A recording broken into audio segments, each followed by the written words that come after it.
Hello friends, నేను మీ Padmavathi. Welcome to Sripathi లాక్స్ అండ్ కుకింగ్.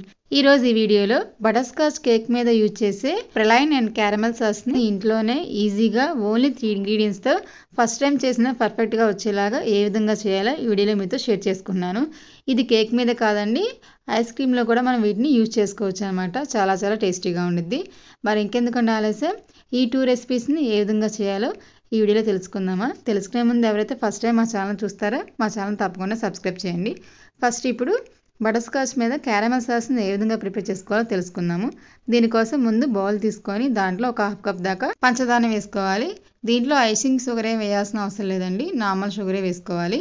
పంచదార వేసుకున్న తర్వాత వెంటనే కదిలించకుండా ఈ విధంగా అంచుల్లో మనకి షుగర్ అనేది మెల్ట్ అవుతూ ఉండిద్దండి. ఆ విధంగా మెల్ట్ అయిన తర్వాత ఈ విధంగా స్లోగా అటు ఇటు మిక్స్ చేసుకుంటూ ఉండాలి.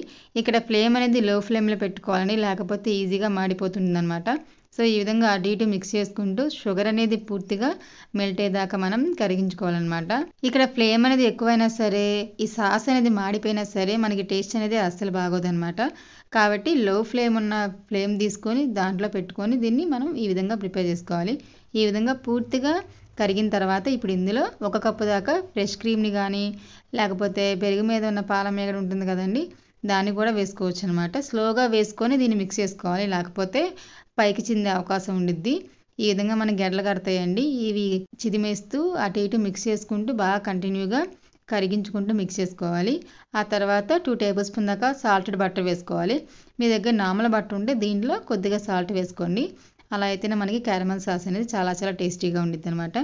ఈ విధంగా వేసుకొని బటర్ అనేది పూర్తిగా కరిగిన తర్వాత రెడీ చేసుకుంటే మనకి ఎంతో టేస్టీగా ఈ క్యారమెల్ సాస్ రెడీ అయిపోయినట్టే.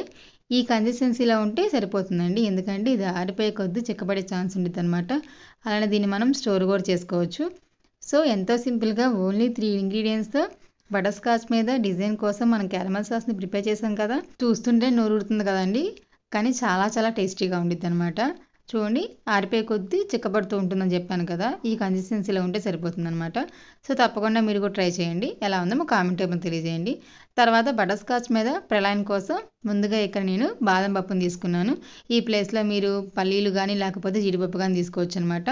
ముందుగా మనం చేయాల్సింది ప్లేట్ మీద ఈ విధంగా బటర్ని కానీ నెయ్యిని కానీ అప్లై చేసేసి దీన్ని పక్కన పెట్టేసుకోవాలి. ఆ తర్వాత బాదం పప్పుని కట్ చేసి పక్కన పెట్టేసుకోవాలి. నెక్స్ట్ ఈ విధంగా బౌల్ పెట్టుకొని 1/2 కప్ దాకా పంచదార వేసేసుకొని పంచదారని కదిలించకుండా కొద్దిగా మెల్ట్ అయిన తర్వాత ఈ విధంగా అటు ఇటు మిక్స్ చేసుకుంటూ ఉండాలన్నమాట.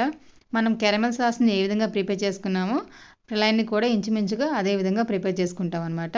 ఈ విధంగా అటు ఇటు కంటిన్యూస్గా మనం మిక్స్ చేసుకుంటూ పంచదార అనేది ఈ విధంగా పూర్తిగా కరిగేదాకా మనం కరిగించుకోవాలి. ఈ విధంగా పూర్తిగా మెల్ట్ అయ్యేంత వరకు మనం కంటిన్యూగా మిక్స్ చేస్తూ ఉండాలండి, దీన్ని ఎక్కడ ఆపకూడదు. ఒకవేళ దీన్ని తిప్పడం ఆపేస్తే ఈజీగా మాడిపోతుందండి, అప్పుడు ప్రలైన్ కూడా అంత టేస్ట్ ఉండదు అనమాట. ఇలా కరిగిన తర్వాత బాదం పప్పులను వేసేసుకొని ఒకసారి బాగా మిక్స్ చేసుకొని ఇందులోనే 2 టేబుల్ స్పూన్ దాకా సాల్టెడ్ బటర్ వేసుకోవచ్చు. సాల్టెడ్ బటర్ అయితేనే టేస్ట్ ఉంటుందండి. మీ దగ్గర నార్మల్ బటర్ ఉంటే కొంచెం సాల్ట్ని యాడ్ చేసుకోవచ్చు. ఈ విధంగా సాల్టెడ్ బటర్ వేసుకొని బటర్ అనేది కరిగిన తర్వాత వెంటనే దీన్ని గ్రీజ్ చేసిన ప్లేట్లో వేసేసుకోవాలి, లేకపోతే with in the fraction of seconds ఇది గట్టిపడుతుంది అనమాట. అందుకనే ముందే మనం ఇది రెడీగా పెట్టుకోవాలన్నమాట. ఈ విధంగా వెంటనే వేసేసుకుంటే మనకి చక్కగా ప్రలైన్ రెడీ అయిపోతుంది. ఇది గాలికి ఈజీగానే మనకి గట్టిపడిపోతుందండి.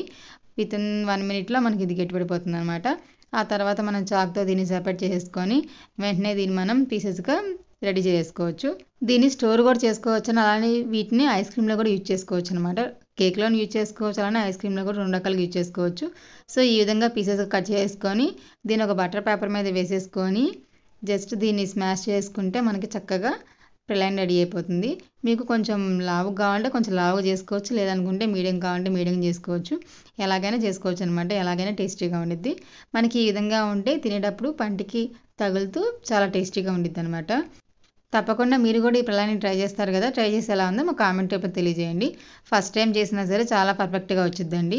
తప్పకుండా మీరు కూడా ఈ 2 టైప్స్ ఆఫ్ రెసిపీస్ని ట్రై చేస్తారు కదా, ట్రై చేసి ఎలా ఉందో మా కామెంట్ టైప్లో తెలియజేయండి. మరిన్ని వీడియోస్ కోసం మా ఛానల్ లైక్ చేయండి, షేర్ చేయండి, కామెంట్ చేయండి, సబ్స్క్రైబ్ చేసి పక్కనే ఉన్న బెల్ ఐకాన్ మీద క్లిక్ చేసి ఆల్ అనే ఆప్షన్ ఎంచుకోండి. అలానే ఈ వీడియోని మీ ఫ్రెండ్స్కి రిలేటివ్స్కి షేర్ చేసి మా ఛానల్ సబ్స్క్రైబ్ చేసుకోమని చెప్పండి. ఈ వీడియోని ఎక్కడ స్కిప్ చేయకుండా చూసినందుకు ధన్యవాదాలు. Thanks for watching.